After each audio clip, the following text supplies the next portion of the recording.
Hello and welcome back to another episode of World Tour on Football Manager 2021. Now, since the last episode where we progressed to the second round of the Irish Cup, we've played quite a few games, so we'll quickly run through them now. We started off against Dundalk, who we just beat on penalties in the Cup and lost embarrassingly 4-1 to them. Then we played in the second round of the Irish Cup against Longford Town, who were top of the first division in Ireland, and they beat us by 1-0, so we got knocked out of that competition. We then played 4 friendly games, had a game against St Pat's Athletic, which was madness. We lost 6-4 in that one. 2 very late goals from Danny Morrissey kind of saving the game there. It was 6-2 at the time. That would have been probably more embarrassing. Then we drew 0-0 with Shelburne and followed that up with a 1-1 draw against bottom of the table at Galway United. And then the latest league game that we played was against Sligo Rovers, and for, I believe, the third time this season, we lost by 4-3 against them, except on this occasion, we were actually leading for about 4 minutes in the game. So that leads us in to today's episode, where we will be playing the games against 5th place Bohemian and 6th place Derry City. Now, taking a look at the league table, you can see that we have guaranteed our safety and our position in the SSE Airtricity League for next season. So not really anything to play for. Games against Derry City and Bohemian, if we win both of them, there's a slight chance we can get up to 7th, which would be nice since we were occupying that position for the majority of the season. But other than that, it's just about playing for pride, really. Trying to get some more wins on the board. So this is the lineup and tactic that we're using for the game against Bohemian. So we've got a 4-1-2-2-1 formation with Big Trevor Murphy in goal, John Kavanagh at right back, Alberkis and Meany are the centre backs, Whelan is at left back, Good Johnson in defensive midfield, O'Malley and Corley in centre midfield, Stephen Christopher at right wing, George Kearney at left wing, and Danny Morrissey, our top goal scorer, up front. Hopefully we can get some wins to end off what has been an okay season. We've achieved our objective, but we've not done more than that. So team talk time, and we are going to say it's time to put an end to this poor run of form. Go out there and make it count. As the teams are lined up, we are in our red kit with white shorts, and they are playing in their all blue ensemble today as we get things underway at the showgrounds. And it's a chance early on for Bohemians. Livingston plays it to Kirk, ball in, Tierney's there, it's headed wide by Tierney. We know Livingston is a bit of a danger man for Bohemians. He's caused us problems in the past.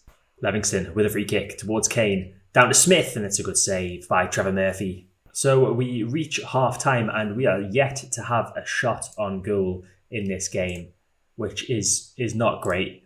I'm not happy with the performance out there, is what I'm going to say in the half-time team talk, and we might have to look at changing things here. So we've got quite a few players on 6.4s. George Kearney has picked up a yellow card. It is still 0-0 though, which I'm happy with. So what we're going to do is we are going to go a bit more offensive. We're going to put Good Johnson in the centre of midfield rather than defensive midfield as a ball-winning midfielder on defend. O'Malley can remain as the advanced playmaker. Morrissey is going to come down to being a shadow striker in attacking midfield. And then Corley's going to come off. Gertlich is going to come on and plays the deep line forward on support. And we'll see how that goes. Not very well, it seems, as Livingston has a corner kick collected by Murphy. Now, this could be an opportunity to counter-attack for us. Murphy, long ball forward, looking for Christopher. Christopher wins it. Christopher could be 1-on-1 with the goalkeeper here. It's Christopher, and it's wide by Stephen Christopher. That was our first chance of the game, and I feel like he should have done a lot better than he did. So just under 70 minutes gone, and we're going to make another change. Alberkis is looking pretty tired out there, so he is going to come off. Adam Wells is going to be his replacement. Left back Ross Whelan's not doing great either. I'll make the final change. We'll swap Kavanagh around, and then we'll take Whelan off and bring on Niall Gallagher at right back for the last 20 minutes or so of this one. It's Kavanagh with the ball in the box. Christopher's there, and it's headed wide by Christopher. Great chance for us again, but it looks like this one is going to end 0-0 as we head into stoppage time. We've got one last opportunity. Christopher with a free kick. It's off the bar by Christopher. He has been the man with all the chances today for Sligo Rovers, but he's not managed to put any of them away, as he has a very late corner kick here to redeem himself.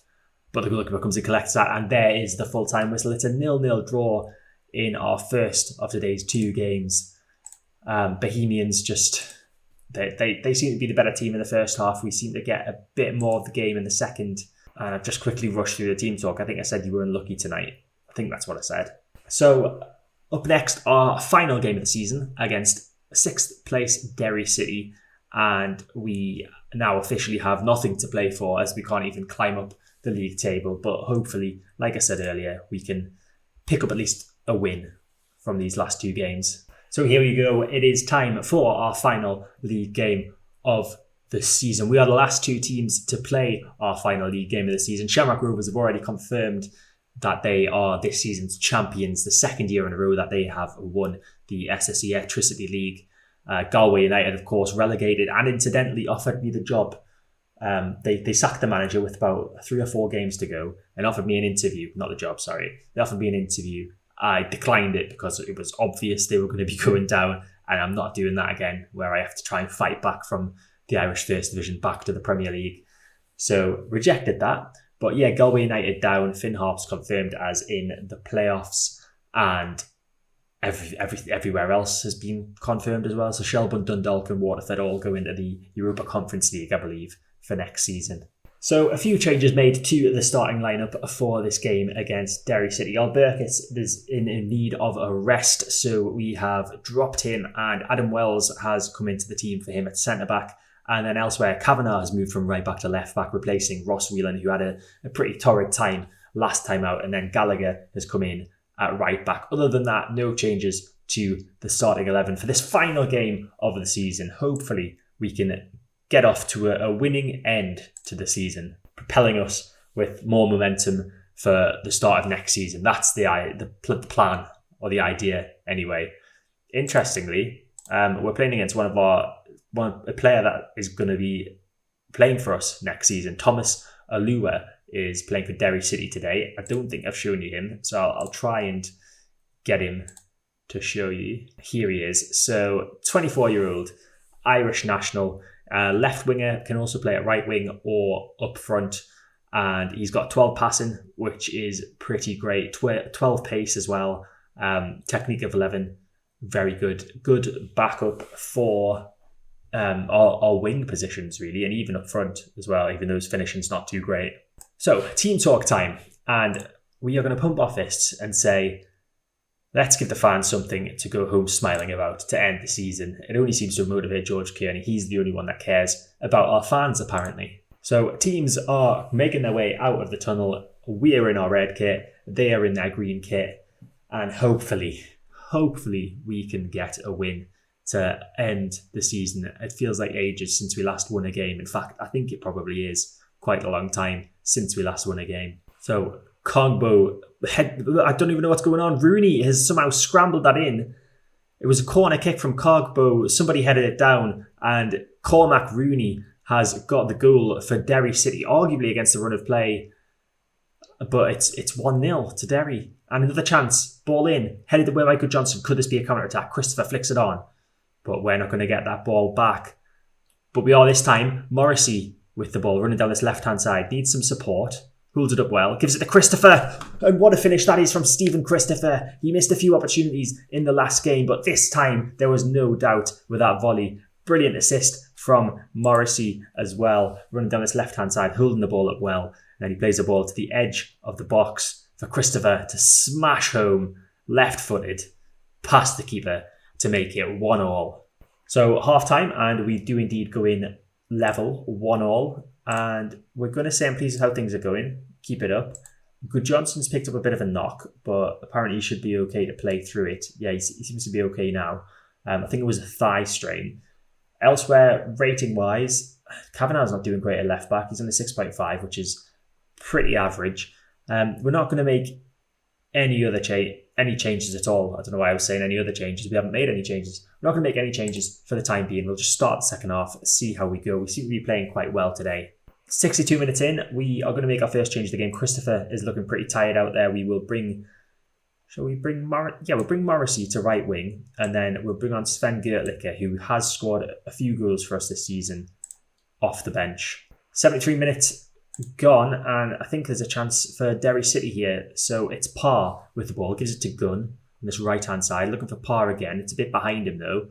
Finds Angel on the left-hand side, back to Parr, ball over the top, and Murphy comes and collects that nicely. Surely that can't be the highlight. No, we continue. Wells gives it to Corley. Now it's Conor O'Malley advancing forward with the ball, tries a through ball to Morrissey, or is it Gertlicher? It's Gertlicher, sorry. That change has been made now. Wells with the ball forward, looking for Gertlicher, headed away by Rooney. And Dunwoody wins the ball in the air, gives it to Marquez. Marquez skips past our defender. Marquez with a shot, and it's off the post, I think the post or the side netting from Marquez for Derry City, and we will try and make those changes now. There's a few more options to take off. People's conditioning has deteriorated a bit more. Good Johnson is going to make way for Power, and then a final change. I quite fancy bringing on Cretaro for Conor O'Malley for the last 10 or so minutes of this game, and we'll go to attacking for the last 5 minutes, see if we can grab ourselves a winner, which we can't. As the full-time whistle, it's ended 1-1 in the final league game of the season. You can see the players behind this little graphic just doing their lap of honour for the season. A season where we've managed to stay up in the SSE Electricity League. So we're going to say everybody thought we'd get beaten today. Well done for proving them wrong. Great result. And the majority of the team look inspired and motivated to end the season. And we end the season in the position where we were expected to finish the season in 8th place this year. And that, of course, was Einar Gudjonsson and Keeman Kelly didn't even play any part in the game, but it's both of their final games with Sligo Rovers. Gudjonsson, of course, moving on at the end of his contract at the end of December. Unfortunately, the second year in a row where we've lost a very good ball-winning midfielder because he's not wanted to sign a new contract with us. So because of our position in the league, we are getting 86.7 grand from the Irish FA for finishing 8th, which will leave our finances looking a lot better than when we arrived. We got a bit of a cash injection from the board. £400,000 was given to us by our board. So now our balance is looking a lot healthier in minus 290,000. It's bad when you say that your balance is looking healthier and it's minus £290,000, but it's definitely better than it was. And this little news item's just come in. George Kearney has won the Irish Premier Division Goal of the Month award, so we'll congratulate him on that, and then we will show you the goal because it was a pretty good one. I think we're going to have to watch the rest of the goals too, though, which is a bit annoying. Oh no, we can go next match. We'll have to go next match again. So here it is, coming up. This was in the game, well, one of the games that we lost 4-3 to Shamrock Rovers. So Kearney, you can see with the ball there, coming from inside his own half, just running diagonally across the pitch and then finishing off beautifully with a shot to the goalkeeper's right-hand side into the top corner of the net to make it 3-3 at the time. But it was a great goal from him and well-deserved for Goal of the Month. So here we go. Here's the end of season review for the 2024-25 season with Sligo Rovers. So in regards to the transfers in, the board gave us a C grade for the transfer of Derek Meany, who ended up playing 21 times for us this season. He became one of our starting centre-backs alongside Al Burkis once it became clear Mann didn't want to stay with us. And then George Kearney as well, it looks like a very good player, the youngster. He's only 18 years old, but he is developing very well. Again, played the majority of the season for us. In terms of transfers out, now this one was a disappointing one. Emma Keedy has gone to Dundalk. He's played a few times for them. He's done okay, not really done great. Will Seymour went to Bohemian. I think Will Seymour's now a free agent again. Oh no, he's contracted to Bohemian apparently. I don't know where I saw that he was a free agent. He's only played a few times for them. And then Mike Wolf, who of course left us halfway through this season, has played 10 times for Dagenham and Redbridge after leaving for £72. So very nice for him. In terms of the loans out, we didn't loan Niall Gallagher out earlier in the season, but of course we brought him back. He was doing okay out on loan, pretty average to be honest, 6.56 rating from 7 games. And then Jack Brady, who is going to be leaving us at the end of his contract at the end of the season, he's done okay as well. 35 appearances, he's somehow managed 4 assists, which is pretty impressive for a goalkeeper, and an average rating of 6.9. So the season's results, it says Sligo Rovers struggled early in the season, tumbling down the league by April, and were almost always involved in a relegation dogfight. Many had predicted them to be involved in, and that is true. We were 7th place for the majority of the season. Only in the last few games did we drop down to 8th, but fortunately we have stayed up. Our top scorer was Danny Morrissey with 18 goals, and average home attendance was 36% of our capacity at 1,639. In the FAI Cup, we were knocked out in the second round. We were expected to reach the quarterfinal. The board were disappointed, but they understood why we got knocked out by Longford Town, apparently, despite the fact they're in the league below us. And then the EA Sports Cup wasn't seen as being important by the board, but we did get knocked out in the quarterfinal by UCD, again, a team in the league below us. So our biggest win of the season was a 3-1 victory over Galway United all the way back in February. Danny Morrissey with a brace and Verdon with 1 goal. A match to remember was another February game, a 2-0 victory over Waterford, where Danny Morrissey picked up a brace. And then goal of the season was that one that I showed you just before, with George Kearney scoring a very, very good solo goal against Shamrock Rovers. So the finances now, this is the boring bit, so we'll just look at who's been selling the most t-shirts, and if you're interested in anything else, just pause it and have a look at this. So Marn, Corley, Buckley, Albercus and Christopher seem to be the top shirt sellers. Marn is a bit of an interesting one because he's not going to be with us next season, I don't think. Now for our lineup, we have done a lot of rotation this season, but they have Trevor Murphy in goal. That's correct. But then they have Lewis Banks right back, which is not true because Kavanagh's played there most of the season. Marn and Albercus centre back, okay, fair enough. Marn played like the first half of the season, I would say. And then Kelly at left back. Again, Kelly played probably the first half of the season. Buckley, Verdon, Keedy. Keedy left us. So this is just entirely wrong. This is wrong. I'm pretty sure Banks left us as well. I don't know what's going on with that. Now for the accolades. So I don't know what's going on. It says 2020 to 21 season. That's not the season it is. I won the First Division Manager of the Year award last season, not this season. And I won a Manager of the Month award for February in the Premier Division. Now, for the club awards, Christopher won Fans Player of the Season. Trevor Murphy was the Young Player of the Season. George Kearney, understandably, Signing of the Season and Goal of the Season. As we've already spoken about, Danny Morrissey was the top goal scorer. Sam Verdon got the most assists with 6. Sven Gertlicker got the most Player of the Match awards with 3, and John Mann had the highest average rating with 7. And then for competition awards, this is the season before, really. The Irish First Division Player of the Year was Stephen Christopher, and First Division Goalkeeper of the Year was Trevor Murphy. Now, for record breakers, Ina Johnson's picked up a disappointing record. Worst discipline, 9 yellow cards and 0 red cards for him. At least he didn't get sent off, I guess. And then youngest goal scorer is, of course, Emmanuel Ndongo, a Cameroonian youngster who has unfortunately picked up an injury. How's he getting on with the injury? Is he fit? I think he's back from his injury now. So that's good news for him, as we now have to skip through everything. Following the completion of the season, we've had an addition to the best 11 squad. So Sigitas Albercus has now been considered good enough to enter the overall best 11, but he is on the bench. So that's the only addition this year to the best 11. Now, this is our club vision and expectations for the coming seasons. I'm pretty sure my contract is expiring at the end of this year. So they want us to play possession football, which I think we already had. Make the most of set pieces, again, we already had. Play high-tempo pressing football, which I'm pretty sure we already had. And then the new one is play defensively solid football, which is something we'll probably struggle with when we're trying to play possession and high-tempo pressing, because that sort of makes us a bit weak defensively with the calibre of player that we've got. But we'll try our best with that. Work within the wage budget is understandable. A minimum 2-year contract of 13 players. And then at the end of next season, they want to finish in the relegation playoffs, which seems to be a bit of a worse choice than what we did this season. So I think I'm going to negotiate. I can't negotiate it. Okay, never mind. We'll just accept it, and then there might be an opportunity to negotiate further down the line. Squad dynamics, quick look. Dressing room atmosphere is average. Managerial support is excellent. We've got lots of team leaders, lots of highly influential players, a couple of influential players as well. It's all working out nicely.